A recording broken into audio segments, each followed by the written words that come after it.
will return after these messages. Yeah! It's the Major Wrestling Figure Podcast. Time to start the show. Talking things and collectibles. Here we are, let's go. Cartooners buying everything. Their minimum profits, what to say. On Mark, it's ready to the show. Time to talk, let's go. Yo! What is up, everyone? Captain Joe Shoes on behalf of the Major Pod Network, and today we are at Mattel. We are here WrestleMania weekend in El Segundo, California, and we are covering a very special event for Mattel's WWE releases and all their reveals. So we are going to head inside and see what they got. Let's go.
With the help of Bill Beneke, design manager, Bill McKenna, key lead designer on WWE, Robert Rudman, copywriter, Best of the World, Bruce Reyes, packaging, George Martinez, packaging, Jonathan Bartlett, no relation to Rob Bartlett, Elite 100 packaging, MVP, and it's so awesome to have MVP from this era back in our line. Whoa. Who just said MVP? Who's out here talking about MVP?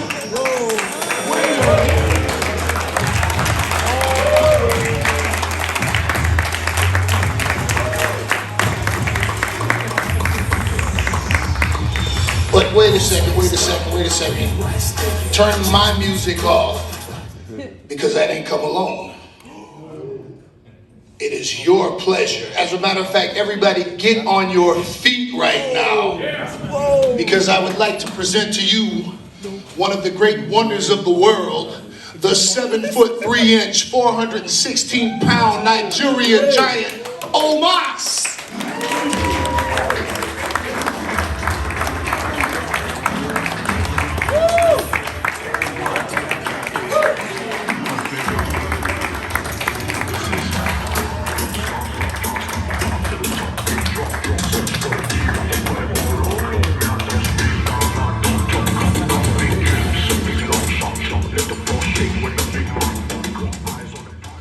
Bigger in real life than he is on TV. It's true. Right? All right, so thank you guys for joining us so much. I know you guys are huge pop culture fans, possibly action figure fans, right? This is true. So, let me ask you guys, what is it like to have, you with so many action figures, and now you with Omos with 3 so far from Mattel? It's got to be pretty cool. It's awesome. I'll tell you guys a story real quick. Many years ago, when I was an up-and-coming wrestler, I worked at this furniture warehouse in South Florida, and the manager, a guy named Javier, told me if I wanted to get a promotion to come see him, because I was working real hard in the warehouse, and I stepped to him to ask him, hey man, I want to talk to you about that promotion. He said, have a seat. And he had his acolytes around him, his little ass kissers, if you will. And he said, what do you want to do with your life? And I'm thinking, I don't want to work here. But I didn't say that. I said, well, I'm a professional wrestler, and that's what I'm going to do for a living. So until Vince McMahon calls me, I'll work here. And he started laughing. And he said, if Vince McMahon calls you to work for him, the Doors are going to call me to be their lead singer. So some few years later, I had the pleasure of signing one of my action figures to give to him, and I wrote, Dear Javier, did the Doors call you yet? Roddy Piper is one of my all-time favorites, and when I first met him, when he came into the locker room and gave me a hug and complimented me on the VIP lounge, I was beside myself because the VIP lounge wouldn't exist if there was no Piper's Pit.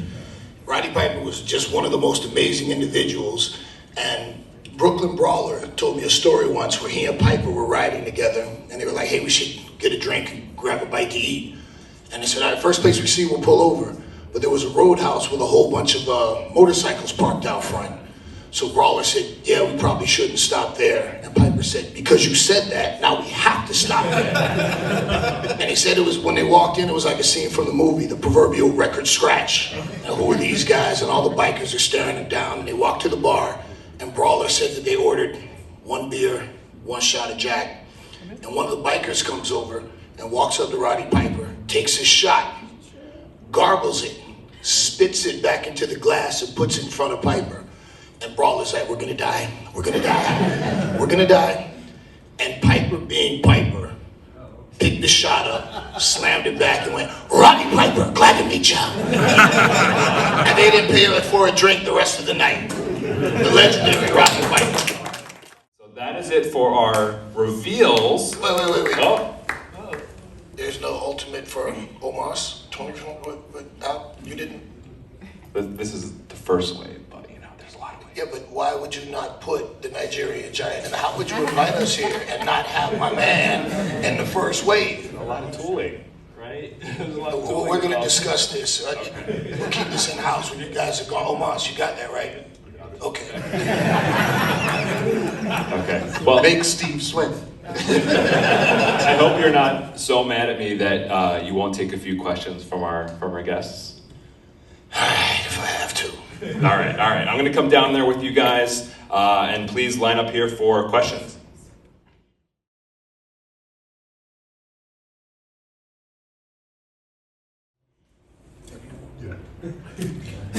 I haven't, but I've been very fortunate that people periodically will see them in the aisle and, hey man, look what I got, I picked this up for you. And I'm like, oh, thank you. But I've also been fortunate to have friends. I'm a little connected, so every now and again I'll get a box with some of my figures in it shipped to the house because I'm MVP.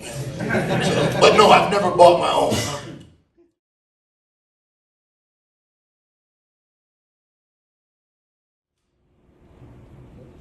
Time to piss that up for today.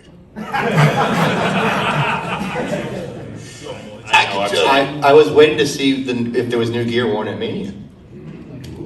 That's also a sore point right now. Oh, I'm sorry, I didn't mean to bring it up. Yeah, due to weather, his new gear is held up, so we don't know if either somebody's going to come through in the last minute and be able to create something new, or if his WrestleMania gear gets worn at Raw. We'll see how that works out. Yeah, that's right, big fella. But to give you a little background on your question, what it feels like. I told the story earlier about being able to give that supervisor an action figure of me. When my son was a baby, he used to teethe on my action figure. And as a dad, seeing my son, he had, teething rings, but for whatever reason, he just liked to gnaw on my action figure. And when he got a little bit older, we were standing in the aisle at Target, and he was pointing out, he knew the names of all the action figures, and this is during the time that I was away from WWE, and I was seriously contemplating retirement, and it was standing in the aisle with my son looking at other people's figures that it dawned on me, like, wait a minute, man, I I want my son to see Daddy hanging up in the aisle. And that sparked the whole return for MVP, because I wanted my son to see Daddy's action figure in the aisle and see Daddy in the WWE. So the action figures are huge to all of us. They really mean a big deal. And for my son, you know, with all of his cousins and friends, you know, they play with all of his toys. And it's so cool that sometimes they even fight about who gets to play with, you know, Uncle Hassan or Daddy or whatnot. So, yeah, it's a big deal.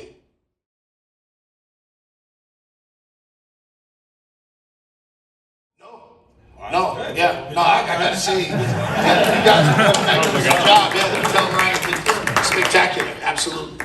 Thank you. All right. And I also have a zinger that I use sometimes, you know, when I'm talking to a young lady and she goes, I have a boyfriend. I go, really? When's his action figure coming out?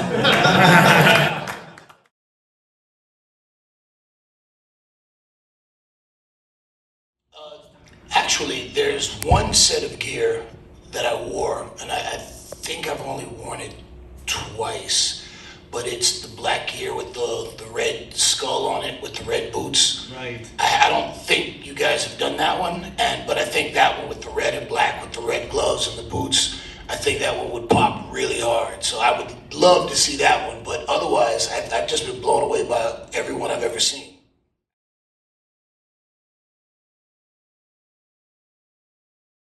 I think we would love to. I mean, I know I can speak for superstars, and Bill can speak to the vast majority. Like, we would love to. Yeah, it just depends if there ever is a deal worked out between WWE and Cyndi Lauper, she would be included in our toy lines, and pretty quickly.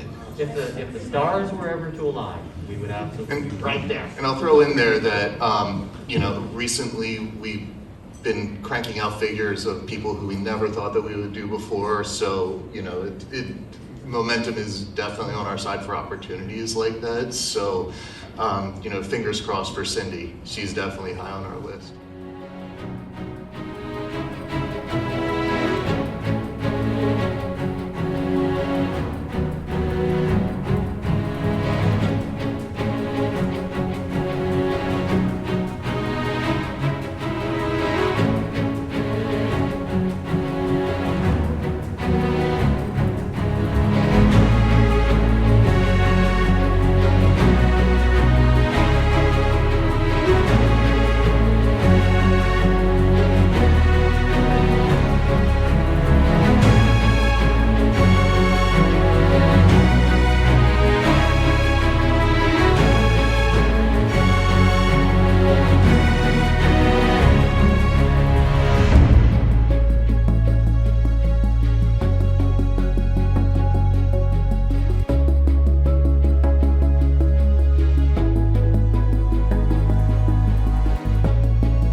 And we would put the talent inside, take a shot. Those 64 images, which you see on screen here, will be compiled into a 3D model of the talent. In this case, we're looking at Logan Paul here, someone we had in earlier to work on this figure.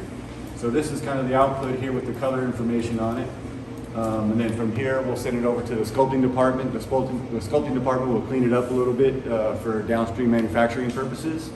And that's how we kind of go about jump-starting the sculpt, is giving them an actual 3D likeness rather than working from photographs as we have in the past. And still do today, but in some cases we're able to utilize photogrammetry to get us that much started. And what we have over here is Manson, which is a place that we would send the sculpting department. Cool.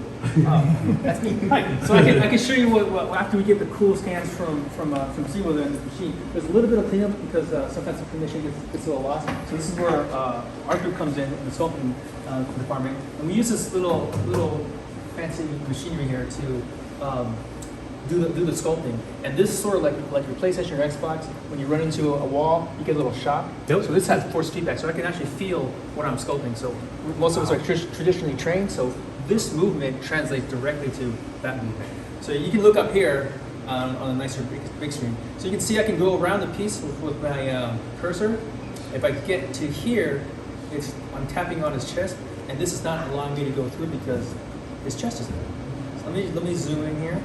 It's all like real time. So right now I have a carving tool. Wow. I can come in here and kind of enhance that here a little bit. See how I'm carving? And the cool thing is, if I come in here, I can feel his face, and I can feel his groove, and you can see how my stylus is trapped in the groove. See that? And you know, a few hours later, you get something really, really nice too. Going for like 20,000, 30,000 just for this one VW bus in this condition would just be the most pristine. Wow. If you found it in package, yeah, good luck. Okay. But so we then, this is that. We then made one. But then this one sits, it's just our video game lounge thing. Like you want to play video games in there, go ahead. But we do that. We tend to like make Hot Wheels cars, and then if we love them enough, we'll make the actual real one. Sick. And the actual building spot is right behind us. Wow. So if you look at like, I forget the name of I think it's Automotive Magazine or Hot Rod Magazine's right behind us. Wow. They store half of our own built cars. So we have an actual museum of like Hot Wheels one-off builds right behind. Wow. And photos of this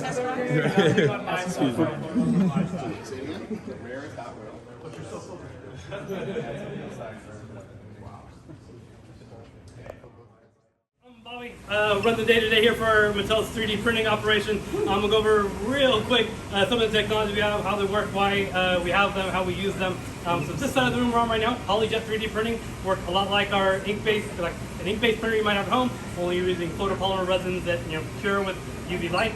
So you can see that machine back open over there. Every time it comes across, a little bit of resin, light cures it about 80%. Puts the next layer on top and cures all the way through down to the previous layer, over and over again until we have a finished part. Something you see there with those 4 wrestlers on there, it takes a little over 10 hours to 3D print.